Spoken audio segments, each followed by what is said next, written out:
Hello friends, welcome to our YouTube channel Smartly Learn and Grow.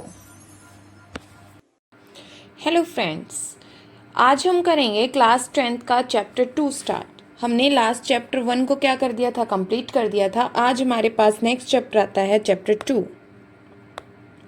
ठीक है, chapter 2 का नाम है chapter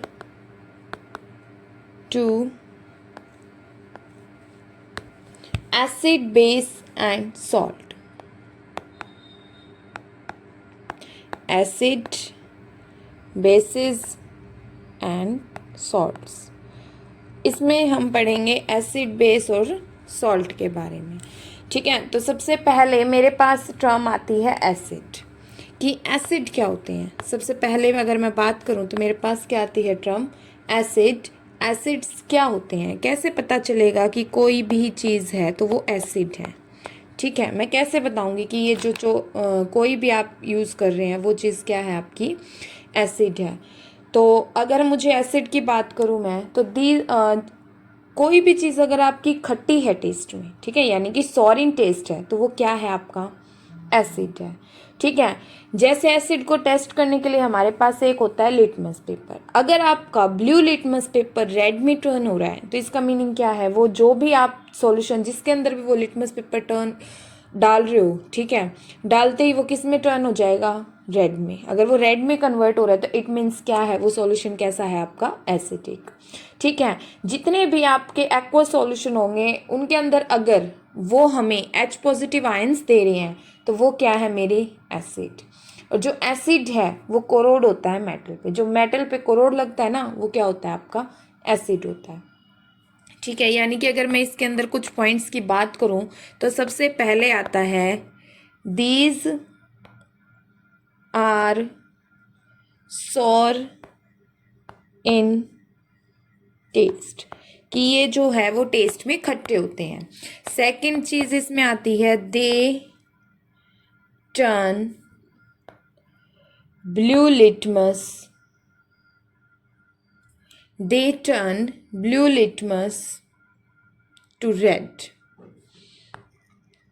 blue litmus to red.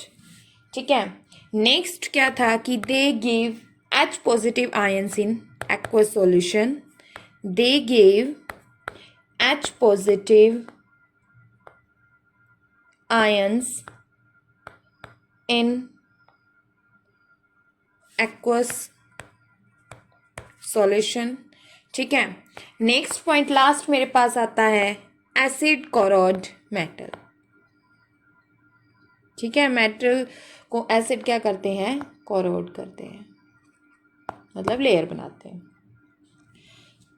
अब इसके मेरे पास दो होते हैं। ठीक है, तीन टाइप से हो गए। एक तो हो गया स्ट्रॉन्ग एसिड, एक होता है वीक। कुछ एसिड ऐसे होते हैं जो स्ट्रॉन्ग होंगे, कुछ एसिड ऐसे होते हैं जो वीक होंगे। ठीक है, तो कैसे पता चलेगा कौन से स्ट्रॉन्ग होते हैं, कौन से वीक होते हैं। ठीक है, उसके बाद दो आपके पास होते हैं डाइल्यूट और कंसनट्रेटेड। अगर मैं बात करूं स्ट्रॉन्ग और वीक की, स्ट्रॉन्ग एसिड,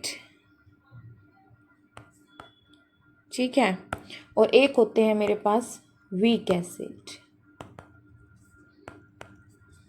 दो ही होते हैं आपके पास, स्ट्रॉन्ग और वीक एसिड। अब इसमें देखो कैसे स्ट्रॉन्ग एसिड्स आपके पास होते हैं, जैसे हो गया HCl हाइड्रोक्लोरिक एसिड, ठीक है, और हो गया H2SO4 सल्फ्यूरिक एसिड। ये होता है आपके पास हाइड्रोक्लोरिक एसिड। ठीक है, और एक होता है आपके पास सल्फ्यूरिक एसिड। ये दोनों ही कैसे एसिड हैं, स्ट्रॉन्ग एसिड है। ठीक है, सेकंड आपके पास आता है वीक। सेकंड आपके पास क्या आता है, वीक एसिड। अब वीक एसिड कौन कौन से होते हैं, जो हम नॉर्मली थोड़ा सा क्या करते हैं, लैब में देख के यूज़ कर लेते हैं। ठीक है, तो वीक एसिड्स आपके पास आते हैं जैसे एसिटिक एसिड, एसिटिक एसिड हो गया। ठीक है, उसके बाद आपके पास आता है ऑक्सैलिक एसिड, सिट्रिक एसिड, ये सारे कैसे हैं आपके? वीक। ठीक है, ये एसिड सारे कैसे हैं आपके? वीक एसिड्स हैं। ठीक है, अब आपके पास दो चीजें आती हैं, एक होता है कंसंट्रेटेड एसिड, एक होता है डाइल्यूट। ठीक है, अब इसमें आपके पास दो टर्म्स और आती हैं, एक तो होता है कंसंट्रेटेड, एक तो आपके पास आता है कंसंट्रेटेड। ठीक है, कंसंट्रेटेड एसिड, और एक होता है आपके पास डाइल्यूट एसिड। दो टर्म्स आती हैं। ठीक है, अब देखो इसमें डिफरेंस क्या है, कंसंट्रेटेड और डाइल्यूट, ये दोनों ही टर्म्स आपके पास क्या है, यूज होती हैं। अब देखो कंसंट्रेटेड एसिड का मीनिंग होता है जिसके अंदर एसिड तो ज़्यादा हो और वाटर कम हो। ठीक है, जिसके अंदर क्या है, एसिड की अमाउंट जो है वो ज़्यादा होती है और वाटर की अमाउंट क्या होती है, कम। यानी कि अगर मैं बात करूँ तो एसिड की अमाउंट ज़्यादा होगी और वाटर की अमाउंट कम होगी। इट मीन्स इसमें अगर देखा जाए तो आपके पास एसिड जो है लार्ज अमाउंट में प्रेजेंट होगा। ठीक है, इसके साथ हम वाटर को ऐड करते हैं, प्लस वाटर, ये हमें देता है डाइल्यूट। अगर मैं कंसंट्रेटेड में वाटर को ज़्यादा अमाउंट में ऐड कर दूं तो वो मुझे क्या देगा, डाइल्यूट एसिड। कैसे, इसमें एसिड क्या हो गया, ज़्यादा हो गया, वाटर कम हो गया। इसमें अपोजिट होता है, इसमें अपोजिट क्या होता है कि एसिड की अमाउंट जो है वो कम होती है और वाटर की अमाउंट जो है वो ज़्यादा होती है।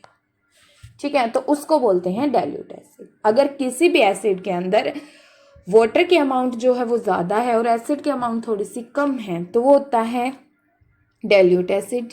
कंसंट्रेटेड एसिड आपको ज़्यादा नुकसानदायक होता है, जिसके अंदर एसिड की अमाउंट तो ज़्यादा रहती है और वाटर की अमाउंट कम रहती है। ठीक है, नेक्स्ट आता है आपके पास बेस। एसिड्स का हमने बेसिक इंट्रोडक्शन कर लिया, अब हम बेसिस के बारे में पढ़ेंगे। ठीक है, अब बेसिस में क्या होता है देखिए, अब नॉर्मल सी बात है, वो कैसे थे, सोर इन टेस्ट थे, खट्टे थे ना, they are bitter in taste. Base जो है वो बीटर होते हैं, बीटर मीन्स कड़वे। ठीक है, बीटर इन टेस्ट, यानी कि ये टेस्ट में कैसे होते हैं, कड़वे। नेक्स्ट वो क्या कर रहे थे, ब्लू लिटमस को रेड में टर्न कर रहे थे, ये अपोजिट होता है, ये रेड लिटमस को किस में टर्न करेगा, ब्लू में। अगर आप किसी भी सॉल्यूशन को ये पता करना चाहते हैं कि वो सॉल्यूशन कैसा है आपका, एसिडिक है या बेसिक है, तो ये क्या करेगा, हम उसके अंदर लिटमस पेपर डालेंगे, यूज़ करेंगे, और वो रेड लिटमस पेपर को किस में कन्वर्ट कर देगा, ब्लू के अंदर। थर्ड, अगर हमारे पास एक्वस सॉल्यूशन है तो उसके अंदर जो हमें H पॉजिटिव आयंस दे रहे थे वो क्या थे, एसिड, और जो हमें OH नेगेटिव आयंस देंगे वो क्या होंगे आपके, बेस। ठीक है, OH नेगेटिव आयंस जो भी इन एक्वस सॉल्यूशन में देगा वो क्या होगा मेरे पास, बेस। क्या होंगे, बेस। ठीक है, लास्ट क्या था उसके अंदर, वो जो मेटल्स हैं उनको कोरोड करता है एसिड। ठीक है, तो सॉपी इन टच, और जो आपके बेस होते हैं वो सॉपी होते हैं टच के अंदर। ठीक है, अगर आप उनको टच करोगे तो जैसे आपकी सॉप होती है ना, वैसे वो आपको नजर आएंगे, सॉपी इन टच। तो ये 4 पॉइंट आपको नोट करने हैं बेसिक, कि हमें ये पता करना है कि ये एसिड है या बेस है, तो हमें ये पता होना चाहिए। सेम चीज़ एग्जाम्पल्स हैं, अब इसके अंदर भी हम क्या करेंगे, जैसे मान लीजिए हमने उसमें क्या पढ़ा था, स्ट्रॉन्ग एसिड और स्ट्रॉन्ग बेस, सेम इसमें भी होगा। फर्स्ट मेरे पास होंगे कुछ स्ट्रॉन्ग बेस, ठीक है, और सेकंड क्या होंगे मेरे पास, कुछ वीक बेस। अब स्ट्रॉन्ग बेसिस कौन कौन से होते हैं, देखो स्ट्रॉन्ग मेरे पास बेस आता है, एक तो होता है NaOH, सोडियम हाइड्रोक्साइड। ठीक है, ये कैसा है, स्ट्रॉन्ग बेस है। एक मेरे पास होता है KOH, पोटेशियम हाइड्रोक्साइड, ये भी क्या है मेरे पास, स्ट्रॉन्ग बेस है। ठीक है, इसी तरीके से कुछ मेरे पास आते हैं वीक बेसिस, क्या आते हैं, कुछ वीक बेसिस। अब देखो वीक बेस कौन कौन से होते हैं, मेनली हम इसमें एक की बात करेंगे, अमोनियम हाइड्रोक्साइड की। ठीक है, वीक बेसिस, सबसे वीक बेस होता है आपका NH4OH, अमोनियम हाइड्रोक्साइड। ठीक है, नेक्स्ट आपके पास एक टर्म आती है एल्कली, कि हम कोई भी चीज़ होती है, कोई भी सॉल्यूशन होता है, ये बोल देते हैं कि ये सॉल्यूशन तो जो है वो एल्कली है। ठीक है, किस बिहाफ पे बोलते हो, यानी कि एक आपके पास आता है एल्कली, किस बिहाफ पे बोलते हो कि ये जो है आपके पास सॉल्यूशन है वो एल्कली है। ठीक है, तो एल्कली जो होते हैं वो आपके पास जनरली बेसिस होते हैं जो वाटर के अंदर सॉल्युबल होते हैं। ठीक है, जो भी बेसिस आपके वाटर के अंदर सॉल्युबल होते हैं उनको हम बोल देते हैं एल्कली, यानी कि these are bases which are soluble in water। ठीक है, एग्जाम्पल सोडियम हाइड्रोक्साइड NaOH, ये क्या है आपका एल्कली है। यहाँ तक तो था सिर्फ एसिड और बेस का इंट्रोडक्शन। क्या था, एसिड और बेस का इंट्रोडक्शन। ये जस्ट आपको आज हल्का फुल्का सा थोड़ा सा इंट्रोडक्शन दिया गया है। ठीक है, नेक्स्ट आपके पास अब आता है, नेक्स्ट टॉपिक आपके पास आता है इंडिकेटर्स का। ठीक है, तो वो हम नेक्स्ट क्लास में करेंगे। Thank you. अगर आपको वीडियो अच्छी लगी हो तो चैनल को सब्सक्राइब कर लीजिएगा, वीडियो को लाइक कर दीजिएगा। अगर कोई भी डाउट है, ठीक है, तो आप कमेंट कर सकते हैं। If you like this video, please like, share and subscribe our channel.